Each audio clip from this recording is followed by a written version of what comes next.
Ladies and gentlemen, welcome to Talk Spicy. I'm Coach Gene Clemens. Thank you for joining me wherever you are joining me. Rate the show, comment, agree, disagree, but whatever you do, keep it spicy. 5-star ratings are appreciated. If you're joining me on the YouTube channel, make sure you like, make sure you subscribe. It is Friday. If you are in the state of Georgia, it is the final week of the regular season for football. High school basketball is firing up. They will start their season next week, I believe. So it's even at the high school level, it's the convergence of all good things. Shout out to all those coaches who've made it through another season of trying to mold men, help them get to their greatest potentials on and off the field. And shout out to all those players out there who stuck it out the entire season. Especially a shout out to all of those young men who worked out in the spring and went through spring practice and then came to all the summer workouts and have been to every practice and have showed up to the games and tried their hardest.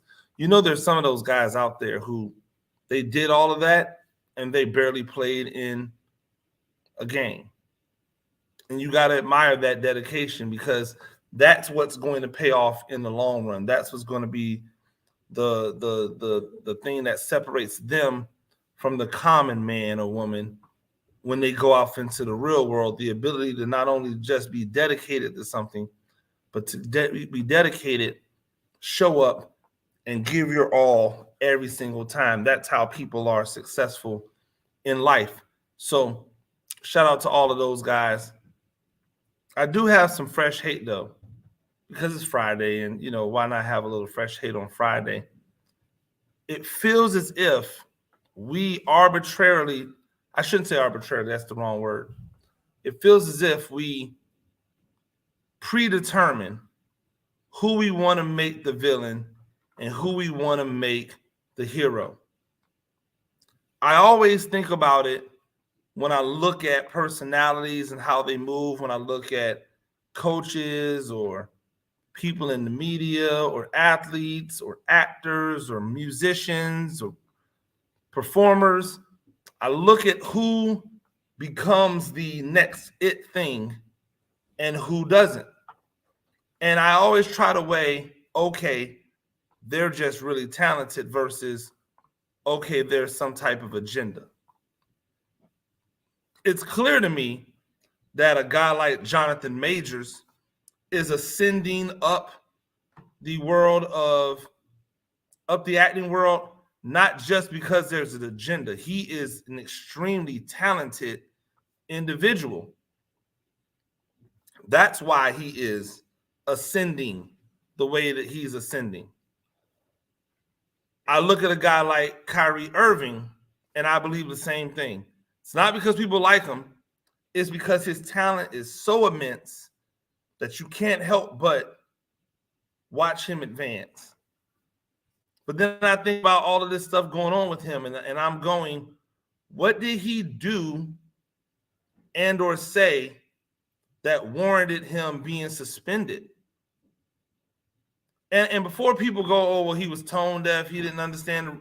I get it. But if we're really just talking about right and wrong, like he retweeted something that had an that was anti-Semitic.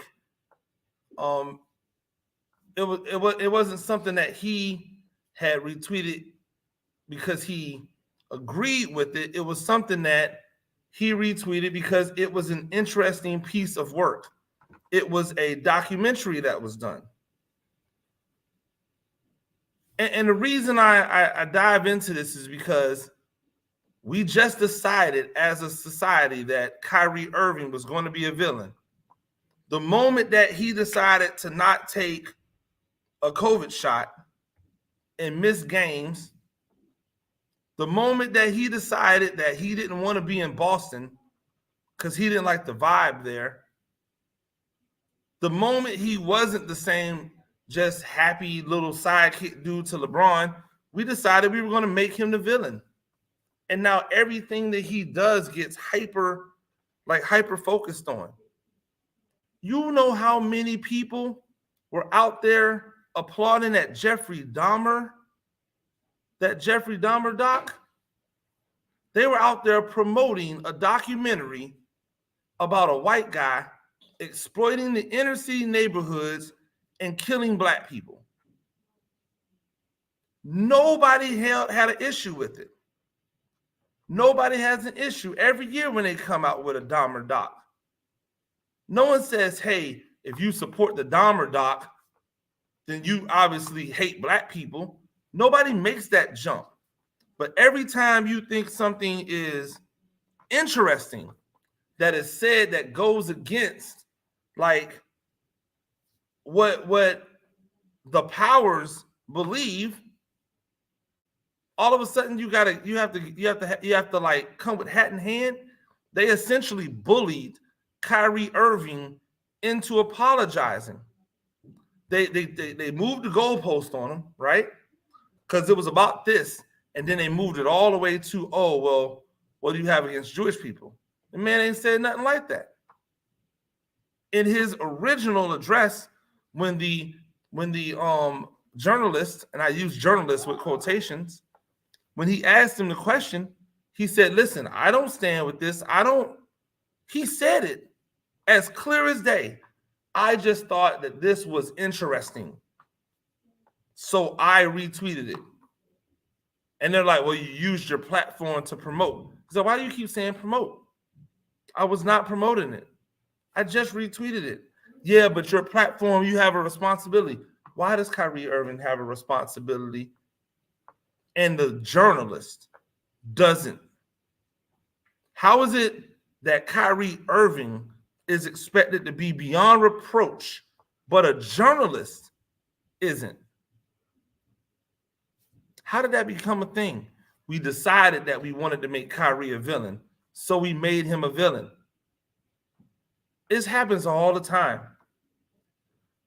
Coach Prime is in what I consider to be the worst situation he could possibly be in. While all of you might think he's in the greatest situation, he's in the worst situation. And I'm just talking about from my perspective, right? Because here's the thing. Coach Prime went to an HBCU.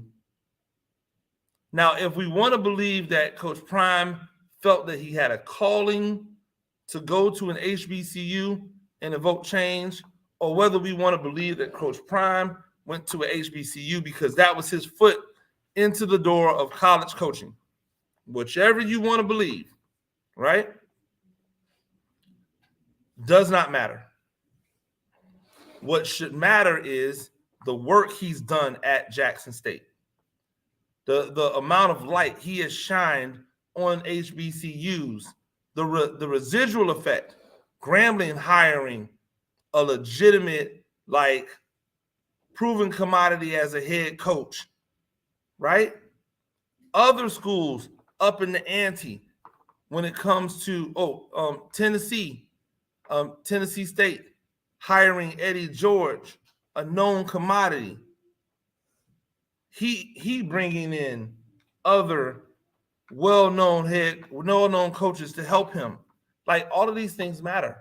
Facilities, the amount of revenue that's drawn at each game because Coach Prime and his undefeated team is coming to town. All of these things are prevalent, right? All of these things matter. And so at the end of the day, it doesn't matter what reason he has for being here.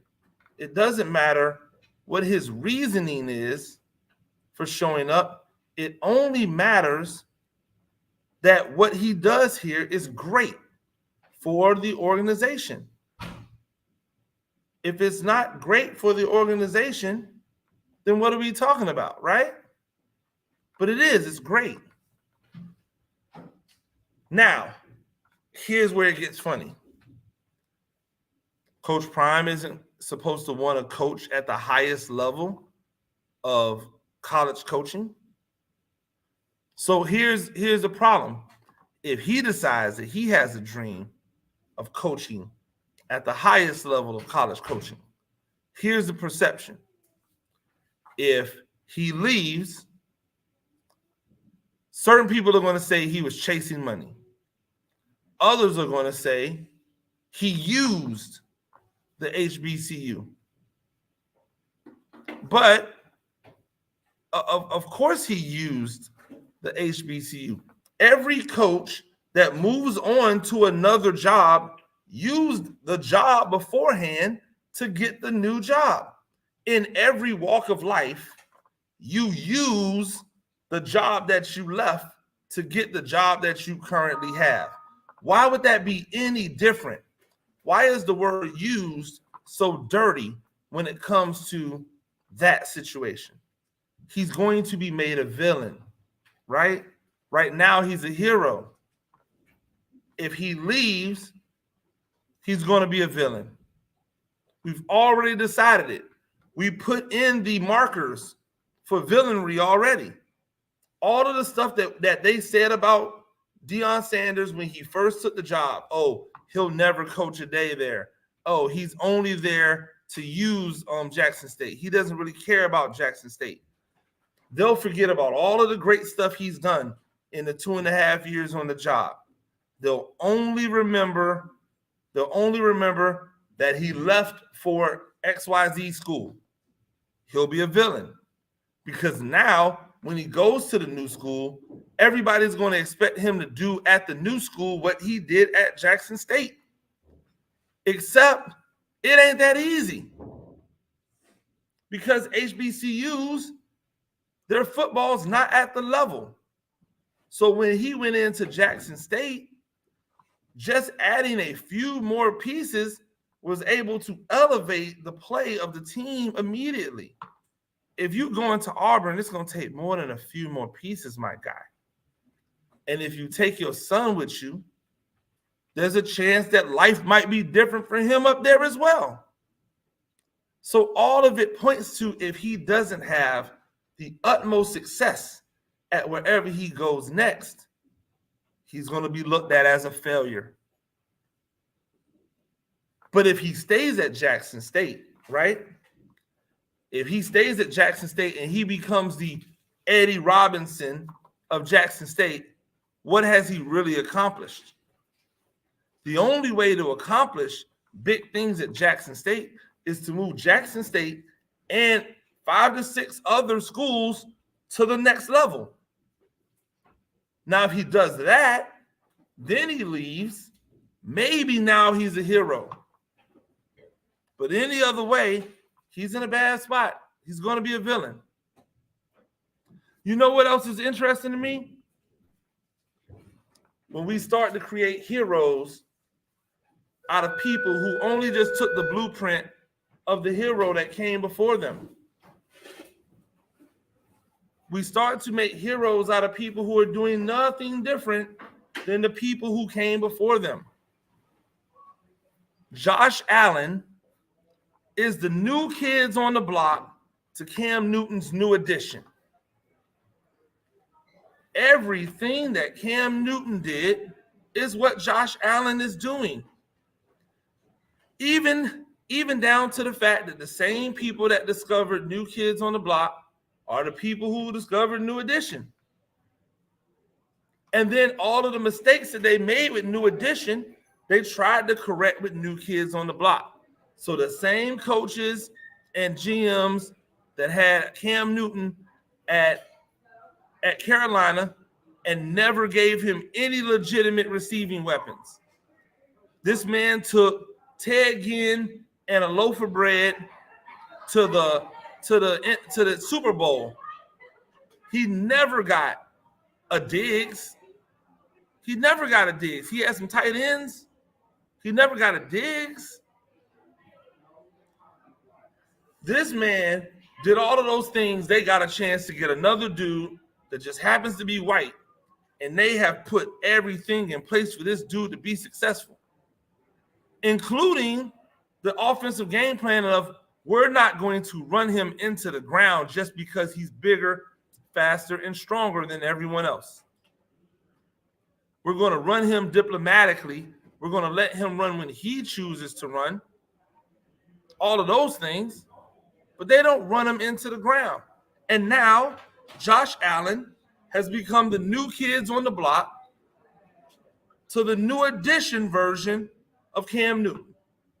That's how we end up with heroes and we end up with villains.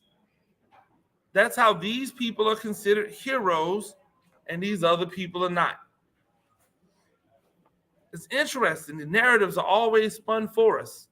The narratives are always created to give somebody somewhere a leg up. And it is, without question, the most frustrating thing that we have in sports. Ladies and gentlemen, that's Talk Spicy. I'm Coach Gene Clemens. Do this thing a few times a week. Rate the show, comment, agree, disagree, but whatever you do, keep it spicy. 5-star ratings are appreciated. And if you're joining me on the YouTube channel, you know what to do. Like, subscribe, all the jazz. Till next time, peace.